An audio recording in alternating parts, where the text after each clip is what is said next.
এইটা আমাদের আবার ওই খুঁটিটার পর থেকে আবার ওদের 22 একটা, তারপর 22টা আবার ওদের, তারপর আমাদের এরকমভাবে একবার ওই সে লাস্টের খুঁটি পর্যন্ত চলে গেছে। 6টা 8টা 10টা 11 12 13 14 15 16 17 18 19 20 আর একটা দেখ না মোটামুটি পাতা এর কাঠি প্রচুর, মানে গাছ নরম। আচ্ছা সবগুলি ফলেছে নাকি দেখুন তো? না সব ফলবে না, হতেই পারে না। দুটো একটা ফলেছে, ওগুলো ঝরা দানা রয়ে গেছে, যে কিছু ফলে নেই বলছে, তো উঠবে না কাঠিগুলো সব, ওগুলো উঠবে না, ওগুলো ফলবে না। রাসায়নিকে সব কাঠি ফলতে পারবে না, তলায় ওই একটুখানি আলুর ক্যাঁট টাইপের হয়ে যাবে পাঁচ কাঠিগুলো। না, এই রাসায়নিক সার কম, এটা তো যার মধ্যে রাসায়নিক সার কম, প্রায় সবই ফল আছে। সব ফল ওই মাঝে ঝরা আছে, এটা ঝরা হবে। এইটা সবই ফলা, সব ফলতে পারবে না। আচ্ছা তুলেছেন যখন তাহলে ভালো হয়েছে, এখান থেকে ঝাড় তুলেন তো, খুব ভালো হয়েছে। তুলেছেন খুব ভালো হয়েছে। হ্যাঁ ধুয়ে নিন, এটাকে ধুয়ে নিন। হ্যাঁ এটা ধুয়ে নিন, আর ওখান থেকে একটা তুলে নিন। ঠাকুরমশাই একটু খাটাচ্ছি সুযোগ পেয়ে। ঠাকুরমশাই দিয়েছে যে মানে আমার একটু ইয়ে আছে বলে তারা আছে। এটা বিশ্বযুদ্ধের। ওই জন্য বলে দুটো আলাদা আলাদা ধরুন। এও কিন্তু এই যে ধরুন এইটা ওর ঝরা আছে, এইটা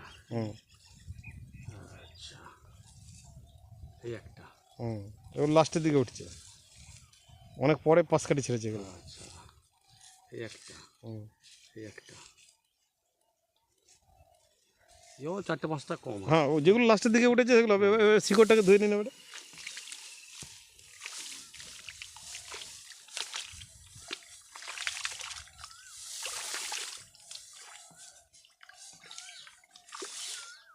ওটা শিখতে বেশি আছে। কোনটা শিখ বেশি আছে?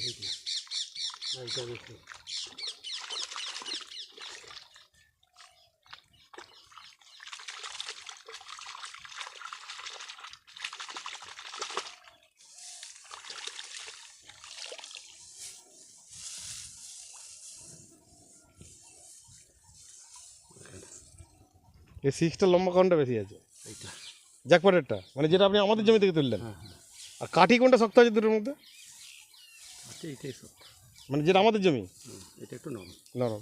আচ্ছা তুলেছেন যখন এবার শীষগুলো পাশাপাশি ফেলুন তো, দুটো শীষকে পাশাপাশি ফেলুন। লম্বাটা দেখবে। হ্যাঁ শীষের লম্বাগুলো দেখি একটু। শীষটার ওয়েটটা এখনই বোঝা যাবে না, আরও কিছুদিন পর বোঝা যাবে। শীষের ধানের সংখ্যা কোনটা বেশি আছে? গুঁড়ো দিচ্ছি, গুনুন, গুনলে ভিডিও অনেক লম্বা হয়ে যাবে। যেটা বড় শীষ সেটাই গুঁড়ো। হ্যাঁ হ্যাঁ বড়গুলো গুনুন। গুনি, হ্যাঁ সব থেকে বড় এটাই আছে। হ্যাঁ হ্যাঁ হ্যাঁ এটা আছে 2 4টে। ও ধান গুনবেন, হ্যাঁ ও রাত পাড়া হয়ে যাবে। আপনি পাশাপাশি একটা ওরা একটা শীষ দিন না, তাহলেই তো হবে। হ্যাঁ ধান গুনতে গেলে রাত পেরিয়ে যাবে, আজকে ভিডিও শেষ হবে না। ব্যাস এবার পাশাপাশি গিট টু গিট লাগান, কোনটা ধান লম্বা আছে, শীষ লম্বা আছে। হ্যাঁ গোল গোলে লাগান। হ্যাঁ একটু লম্বা আছে, একটু লম্বা, একটু লম্বা মানে 4টে করে ধান বেশি হবে, 4-5টা ধান রয়েছে। এবং সাইড কাটিও বেশি আছে আমাদের, দেখুন না।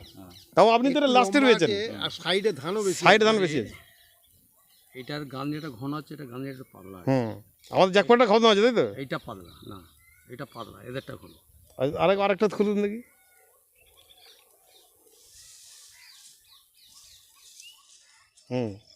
এটা তুলে দিন।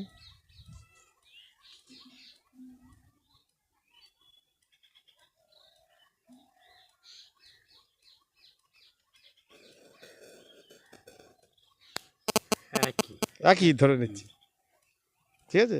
একই হলো।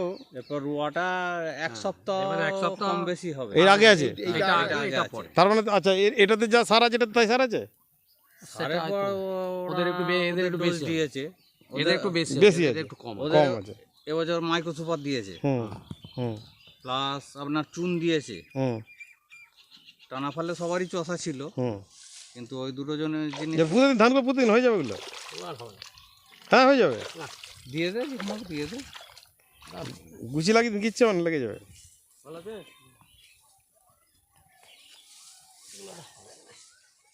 ঘেরে দিন না, হয়ে যাবে, সব হয়ে যাবে। ধান জল পেলেই দাঁড়িয়ে যাবে। হ্যাঁ, যেগুলো ভেঙে গেছে সেগুলো আর হবে না। হ্যাঁ,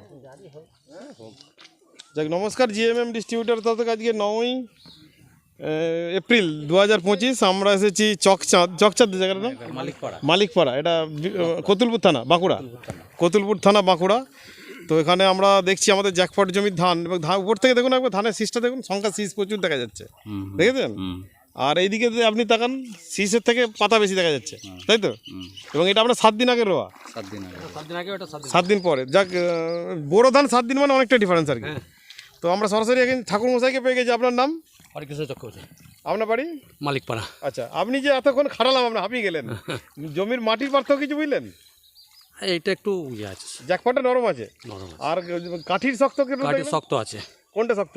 এই যে আমরা জ্যাকফট দিয়াটা, যেটা জ্যাকপট দেওয়া আছে, মানে আপনি ঠিকঠাক বলছেন তো? মানে আপনি এখন কেউই জানেন না আমরা না কে না করতে কি গেছি। কি দিয়েছেন, কোথা থেকে এসেছেন আমি জানি না। আপনারা বলছেন, আমি তাই বলছি। হ্যাঁ, আপনাকে টেনে নিয়ে এলাম আর কি, এক প্রকার আর কি। তো যাক, শিকড়টাও তো মোটামুটি গোটা এটাই বেশি আছে, এটা বেশি যেটা আছে। জ্যাকফট দেওয়া আছে। জ্যাকপট দেওয়া আছে, এবং 7 দিন পর রোয়া এটা থেকে। হ্যাঁ। মানে যেটার সঙ্গে তুলনা করলাম, 7 দিন পরে, 7 দিন আগে পিছু করা। আর দিক পরে। তো আর ধানটা কাটার পর আমাকে একটু বলবেন যে কীরকম কী ফলনটা হলো। তো এখন যে শীষের সংখ্যা দেখছেন, শীষের ঘনত্ব দেখছেন, এটা কীরকম লাগছে? কোনটা শীষ বেশি কম লাগছে? শীষ আপনাদেরটাই বেশি, জ্যাকফটেরটা। না, আপনি কোম্পানির লোক আছে বলে বলছেন? না কম তা বলবো কেন, 2-4টে বেশি আছে এই শীষের থেকে। হ্যাঁ, মানে এই 4টে ধান খালি চোখে আর কি। খালি ওই জমিটা দেখুন, আপনি ওই জমিটা যে দেখেন, হয়তো কম বেশি পাওয়া যাবে। হ্যাঁ, কিন্তু সেটা আরো লম্বাতে বেশি খালি আছে। চোখে দেখতে পাওয়া যাচ্ছে, লম্বাতে বেশি আছে, লম্বাতে বেশি আছে, এবং শীষের সংখ্যাটা বেশি। বেশি। শীষটা এর থেকে যে ফলে 7 দিন পরে যদি এটা রুই এরকম ফলন হয়, তাহলে এটা 7 দিন আগে হলে এর থেকে আরো ভালো হতো, পাতা কম বেশি আরো আছে। হতো। এখন সব ধানের সমান নেই, বিভিন্ন চাষে বিভিন্ন রকম ধান আছে। অবশ্যই অবশ্যই হ্যাঁ, অবশ্যই। যে আপনাদের জ্যাকপট দিয়ে আছে বলে যে পাতাটা কম হয়েছে, এটা রাসায়নিক সার বেশি আছে বলে পাতাটা বেশি হয়েছে, সেটা নয়। হ্যাঁ, আমার প্রজাতি অনুসারে হয়। হ্যাঁ, বিভিন্ন ধরনের আমাদের 100টা চাষি থাকলে 100 রকম ধান চাষ আছে। মিনিকিটে তো বিভিন্ন ভ্যারাইটি আছে। হ্যাঁ, অবশ্যই। আমাদের যেমন আলুর ক্ষেত্রে বিভিন্ন জাতের হয়। যাক, আপাত দৃষ্টিতে আপনি যা দেখছেন, কি পার্থক্য বুঝলেন? না, রেজাল্ট ভালোই। ভালোই। আচ্ছা, আপনাকে ন্যানো প্লাস দিয়েছিলাম মিটিং এর দিন, সেই লিকুইডটা যেটা হাতে লাগলা সাদা হয়ে ওইটা যায়। বীজে দিয়েছিলাম। বীজে কি রেজাল্ট পেয়েছিলেন আপনি? বীজ ভালোই হয়েছিল, গ্রোথ মানে সুস্বাস্থ্য বীজ ছিল। বীজ সুস্বাস্থ্য ছিল। হ্যাঁ। তা ধানটা রুইতে দেরি হলো কেন? লেবারের জন্য। লেবারের জন্য। এবার সব জায়গাতে এই সমস্যাটা হয়েছে। আলুতে সব লেবার চলে গেছিল, ধান রুইতে সব জায়গাতে। না, আমাদের কি হয়, প্রথমে নালাবার শেষে, হ্যাঁ হ্যাঁ প্রথমে যদি কাদা করে আগিয়ে নিতে পারি, টোটাল আমাদের গুলো রুইয়ে দিয়ে তারপর সব চারদিকে ছুটবে। হ্যাঁ, মানে আলুর তোলাটা ঝামেলাটা আছে। বিভিন্ন এই এলাকাটা তো পুরো বিরাট বড় এলাকা, বেল, বিরাট এলাকা। হ্যাঁ, পাশের পাড়া দিয়ে চলে যায় রুইতে। হুম হুম। আর লাস্টে আবার এসে আমাদের মানে এবার লেবারের ক্রাইসিসের জন্য রুইতে একটু দেরি হয়ে গেছে, কিন্তু তা সত্ত্বেও আমার চোখে দেখছি ধান খুব ভালো ফলেছে। ধানটা এইটা হবে এটাও আশা করিনি। এটাও আশা করেননি? না, সেটার জন্য কিছুটা হলো জ্যাকপটে ভরসা পাওয়া যাচ্ছে, তাই তো? আর ন্যানো প্লাসের রেজাল্ট আপনি পেয়েছিলেন, যেটা আপনাকে সেই মিটিং এর দিন দিয়েছিলাম। তারপর আমি আর খোঁজ খবর নিই, আমি কাশীনাথ বাবুকে নিয়মিত ফোন করতাম। তা কাশীনাথ বাবু আমরা 2 ভাইরা ভাই, তাই তো? তো 2 ভাইরা ভাই মিল কি দাঁড়াচ্ছি, উনি 5 বছর আগে থেকে চাষ করছে এটা দিয়ে। কি দেখছেন? আমি 5 বছর আগে থেকে প্রথমে আমি গোবিন্দভোগ ধানে মানে ট্রাই করে দেখেছিলাম। গোবিন্দভোগ ধানে দিয়ে আমি বিভিন্ন জায়গা থেকে অ্যাওয়ার্ড পেয়েছি, বিভিন্ন জায়গা থেকে পুরস্কার পেয়েছি, যেমন ব্লক লেভেল থেকে, ডিস্ট্রিক্ট থেকে, স্টেট থেকে, ইভেন দিল্লি থেকেও পেয়েছি। সেই কথাটাই এনাদিকে বলেছি, আমার সম্বন্ধীদিকে বলেছি প্রথমে। তারপর একটা মিটিং ডেকে আমি আমার শালিপতি ভাই বাসু সরকারকেও মানে ওখানে কল করেছিলাম। উনি দেখে বললেন যে জিনিসটা যখন মাটির মধ্যে এত ক্রিয়া প্রতিক্রিয়া হচ্ছে, মাটির এই রাসায়নিক সার, এখন তো দেখা যাচ্ছে রাসায়নিক সার কীটনাশক দিয়ে মাটির উর্বরতা ক্ষমতাটাকে কমিয়ে ফেলেছি আমরা। যখন আমরা ডেমোটা দেখালাম মিটিংয়ে, ডেমোটা দেখে উনি খানিকটা বিশ্বাসযোগ্যতা এলো, বললে ঠিক আছে আমি 1 বিঘে জমি করব। তা 1 বিঘে জমিতে যে করে তার রেজাল্ট দেখতে পাচ্ছি মোটামুটি ভালোই। এই পাশের জমি থেকে যারা রাসায়নিক পদ্ধতিতে করেছে তাদের থেকে অনেক উন্নত মানের শীষটাও হয়েছে, এবং ধানের গ্রোথও ভালো আছে, ধানের কাঠিও শক্ত আছে, শিকড় সংখ্যাও বেশি আছে। এইভাবে এবার চাষির মুখ থেকে শুনুন। আচ্ছা, এই যে কাঠির পার্থক্যটা বুঝতে পেরেছিলেন? কাঠিটা শক্ত নরম? হ্যাঁ হ্যাঁ, কাঠি শক্ত আছে। এটা কি জ্যাকপটের যে খেলা সেটা বোঝা গেছে, কাঠিটা শক্ত? ধরুন এখানে একটা ঝড় হলো, হ্যাঁ, এটা কি হবে? লেফটে যাবে। এটা লেফটে যাবে, এটা আশা করি দাঁড়িয়ে থাকবে। না দাঁড়ালেও হিলে পড়লেও পুরো কোমর ভাঙবে না। সেই মানে একদম মুচকে যাবে না, হ্যাঁ, যেটা গোল ধনুকের মতো, যেটা খোপ তোলা হয়ে পড়বে আর কি। খুব তোলা হয় পুরো। যেটা আপনার গোবিন্দভোগে ওনার ওখানে দেখেছিলাম এবছর, ওনার মানে আপনার শ্বশুরবাড়ি এলাকায় ওনাদের খাসটা সব ধান শুয়ে গেছিল, ওনার জমি কিন্তু খোপ তোলা হয়ে পড়েছিল। হুম খাস ধান এবছর তো ঝড় হয়েছিল গোবিন্দভোগ জায়গায়। যাক, আরো আগের দিনে আপনি আগামী দিনে আমাদের সাথে পথ চলবেন তো? হ্যাঁ চেষ্টা করব। অবশ্যই। না, উপকার তো পাচ্ছেন, হ্যাঁ, হ্যাঁ। 1% পেয়েছেন, হ্যাঁ মানে একদম ঠকবাজি ব্যাপারটা না না। না না না ঠিক আছে, ধন্যবাদ।